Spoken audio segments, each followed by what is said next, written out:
Britain's tiniest toddlers all have MOPD type 2, a rare form of dwarfism, which means that their bodies will always be proportional but small. This extremely rare genetic condition comes with the threat that they could develop deadly brain conditions. Finn's parents have noticed some worrying signs. You can't live and think of the worst because it's going to affect Finn. It's always on our mind. But to wrap Finn up in cotton wool would not do any favours for her. Mel and John want Finn to live her life to the full, especially where her education is concerned. Like Liam and Alex, Finn goes to nursery with children her own age. Her short stature doesn't stop her from doing anything her classmates do. They make allowances that involve all the other children as well. So they've made sure that they do artwork on the floor because sometimes she can't reach the easels. They built a step so that she can go up, she can wash her own hands. Although Finn knows her size means she sometimes needs help, this doesn't stop her being fiercely independent. If you try and help her when she doesn't want your help, she gets very, very angry. But she's good. It's, you know, it's great that she's so feisty. But this wasn't always the case. Finn's come a long way since she started nursery, aged just 1.5. When she first started here, she was very quiet. She was always with the ladies. She didn't want to play at all. She was always, by herself, really. So she started then getting a few more friends and being more independent. And before we know it, bingo, she's absolutely fine. Primordial dwarf children can be delayed developmentally. She's hitting all the targets that someone her age should. And more in some times, which is great. And more. It kind of brings home the fact that her being little doesn't matter at all. I know. Finn is only 25 inches tall, and as the other children in nursery get taller, Finn is becoming more self-conscious about her size. She'll come home and she'll say, my hands are a lot smaller than this person's hands, and my shoes won't fit this person because my shoes are small. She's definitely aware. But I wouldn't say she's unhappy. And she's made some really good friends, and she feels safe. That's all you want, really. I think she's always been happy. I think now, like the last 12 months, she's been more aware of her size. She'd go, when I'm this big. When children are younger, they always said, okay, well, when I'm bigger. And we don't say when you're bigger now, we say when you're older, rather than just trying to avoid the subject altogether.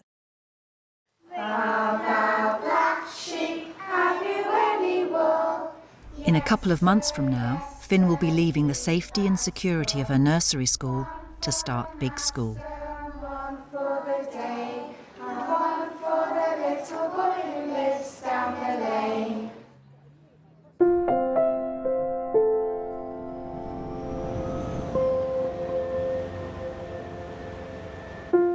When Liam's family discover that 20-year-old American primordial dwarf Danny is on holiday in London, they are desperate to meet him, as they've never met an adult with the same condition as their son.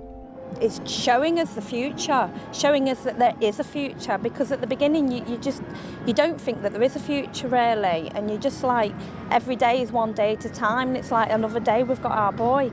And seeing Danny, it's like, our boy's going to be an adult, and that's just fantastic. And I'm going to cry. I'm off again. Your mummy's off again. Oh, thank you. Come on, it'll be okay.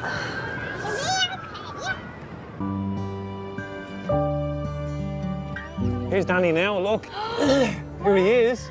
I can see Danny. Oh, God, I'm going to cry. Hiya. Hello. Pleasure to meet you, Robbie Smith. Nice to meet you.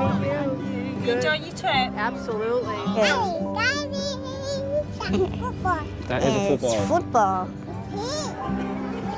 Danny, do you think you might be available for babysitting? Maybe. A trip on the London Eye will allow the families time to see the sights whilst getting to know each other. See, look, we're moving. And we're off.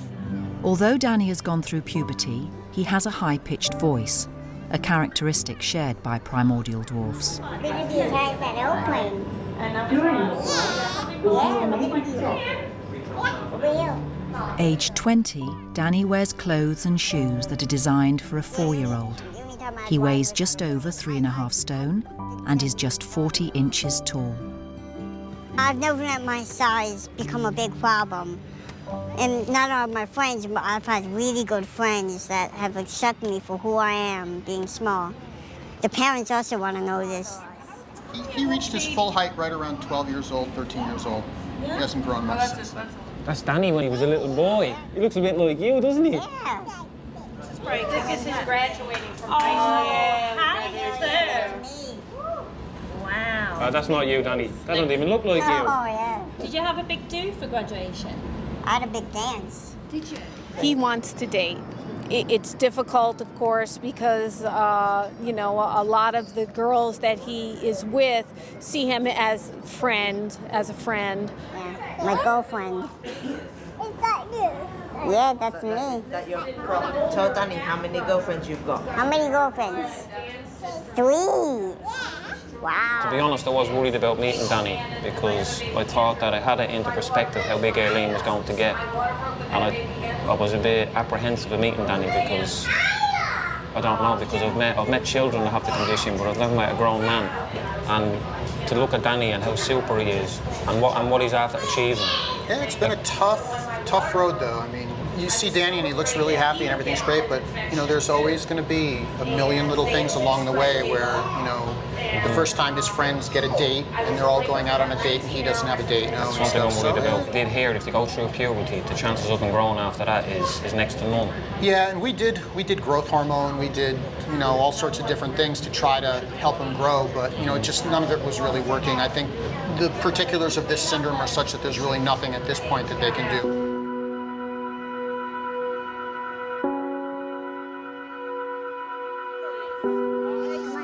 Ice cream break. Another side effect of primordial dwarfism is that many children have difficulty feeding. Liam has never had any problems. But since they were babies, both Finn and Alex were fed through ports into their stomachs. Now Finn is older, she eats. But Alex still doesn't. It is stressful that Alex doesn't eat or drink and stuff like that. Even though we know he's allowed solids, because he's never had it, when he does have a little go sometimes, he does choke. He's had a crisp before and he's choked on a tiny little piece of crisp. Today he's having a barium swallow diagnostic X-ray to investigate if there is a physical reason he's not eating. This is Alex. It is, yeah. Do a swallowing test on him. That's right. Alex will be fed solids and fluids containing barium, which will be visible on an X-ray so that the radiologists can see exactly what happens when he eats or drinks.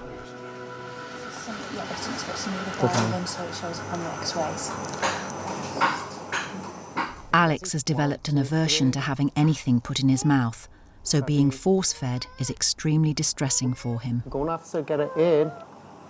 Okay, just have a little taste. Good boy. In the past, a lot of procedures he's had done has been more life-threatening than anything. This is just a procedure of him getting upset more than anything, but the outcome could be brilliant. As much as he puts things to his mouth, we need him to start trying to eat it as such. Look at this one. You ready? Good boy, well done. Ah, cool, that's gone down. That go down okay? Went down in the right direction. And we've never ever got him to do that, do you know what I mean? God, he's took absolutely loads there. Alex is getting more and more distressed. But although the radiologist knows the solids went down well, he still needs to check whether Alex can swallow fluids. Okay, yeah, fire away. Well done. There you go, that's it, that's good. That was a really good swallow, that worked. There. Does that obviously prove that he does have a swallowing reflex, yeah? Cool. I'm so impressed, and for the first time in 3.5 years, I've just seen my son swallow, albeit from a third perspective. Good boy. Alex, well done. Did you have a drink? Going around one of Daddy's lovely roast dinners. You're going to reach your potential. Enjoy life, aren't you? The tests have proved there's no physiological reason why Alex shouldn't be eating or drinking. It's been a good day for the Connatys.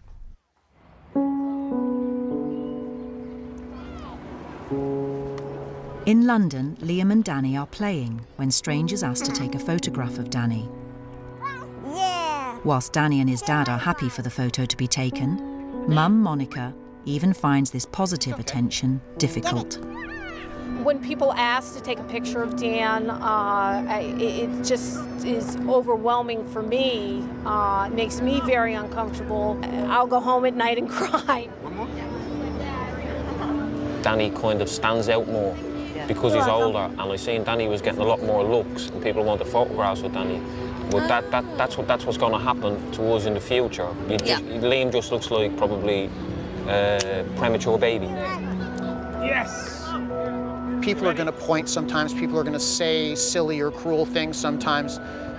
You got to learn to be thick-skinned about those things. The other option, which is sort of staying at home all the time and not going out in public, is not a really pretty option either. Okay, lovely to see you all. Thank you very much. Take care. Thank you very much. Enjoy the rest of your holiday. Bye.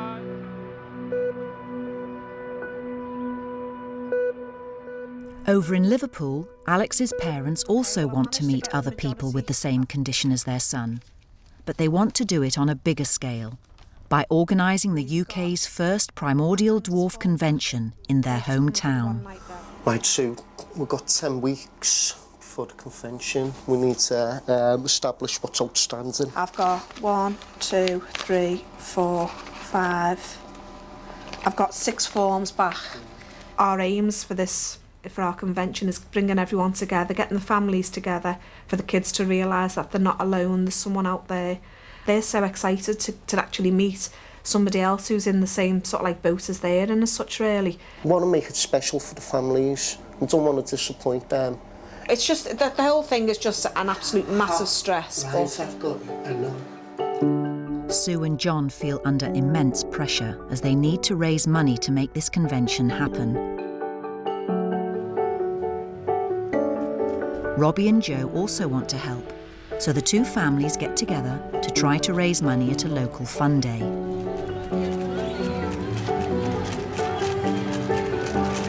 You spare a couple of little pennies for our little guys?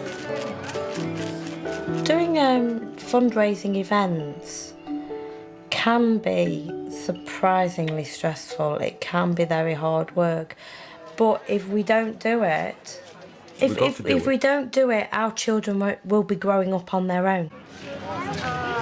It's not just about bringing money in, it's about getting the awareness out there.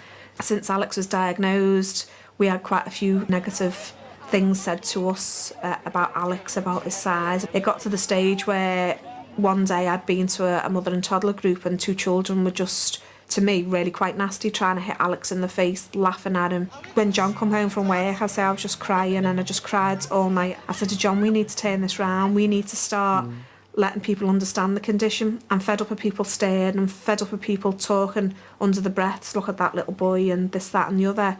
So from there, that's where we started doing awareness programmes. We bring Alex along so that people can visually see what these children are all about.